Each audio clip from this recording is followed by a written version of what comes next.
First timers? Are you aware that euphoria is being distributed inside, that it is a dangerous and addictive substance, and that you are strongly advised not to partake of it? Well, how can we not be? Come on.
The fact is, ma'am, here, your son's of legal age. If he wants to stay, he can't be forced to leave. And he wants to stay. Well, they all do. They're addicts. But he's just a boy. He didn't know what he was doing. Oh, no, he knew. They all knew. That's why there's those warnings posted all over town. Yeah, but if this drug is so addictive, why is it legal? Son, this town had a serious drug problem, and all the problems that go along with it. And we tried everything. Punishment for dealing, punishment for using, more enforcement, tougher enforcement, jail, hell, public humiliation. But it all came down to one thing. Some folks just want to get high. So we came up with a radical solution. Euphoria. Synthetic drug. Potent, legal, and totally addictive, and we warned everyone not to use it. But like I said, some folks just want to get high. One hit of this and they were hooked, and we owned them. Town controlled the supply, so of course we could set the price, and we made it very affordable. Live in our camps, eat our food, just do a couple odd jobs. Pick up some trash, mow the lawn, clean some toilets, you get your euphoria. And at night, man, party till you drop. Withdrawal is so intense that everybody pays the price. It's an incredible achievement, really. Drugs so powerful, it sublimates the sex drive. You know how many rapes we had here last year? None.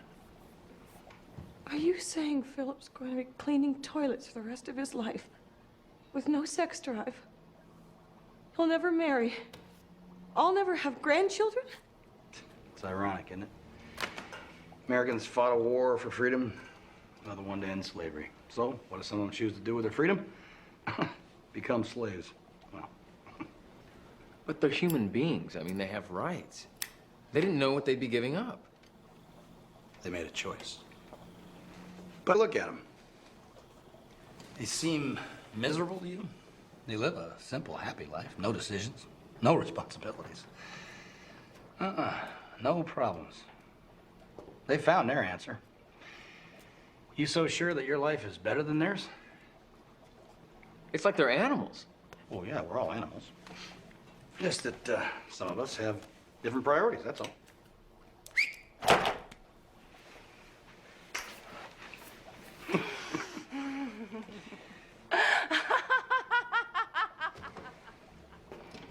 Whatever your priorities are, Banton is a real nice place to live.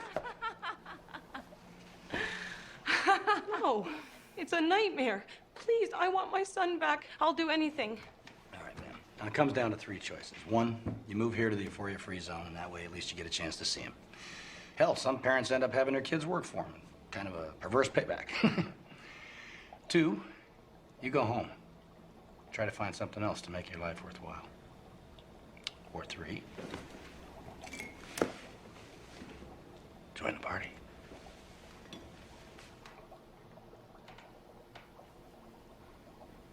What should I do? You're smart. Tell me what to do. I don't know. I guess if it was me, I'd want to see my boy. But he doesn't want to see me.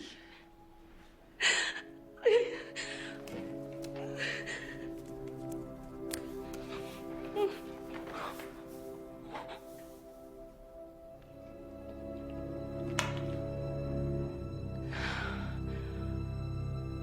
my God.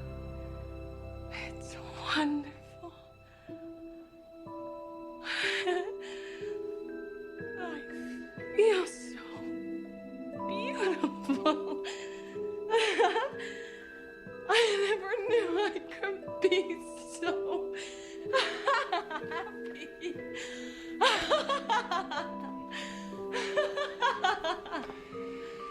Well, how about you, son?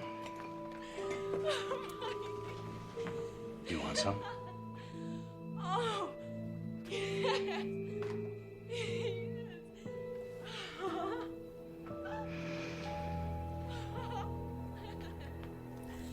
No thanks. I'll pass. Sides here. Got a rookie in my office and short-shifted the cleaning gal again. Send a zookeeper. Roger that. Well, guess you're gonna need a motel room for the night, huh? Plus, you get a $300 finder's fee. Finder's fee? Yeah, for her. You just increased our labor pool. We pay for that around here. What's the matter, son? Somebody offers you an advantage. Take it.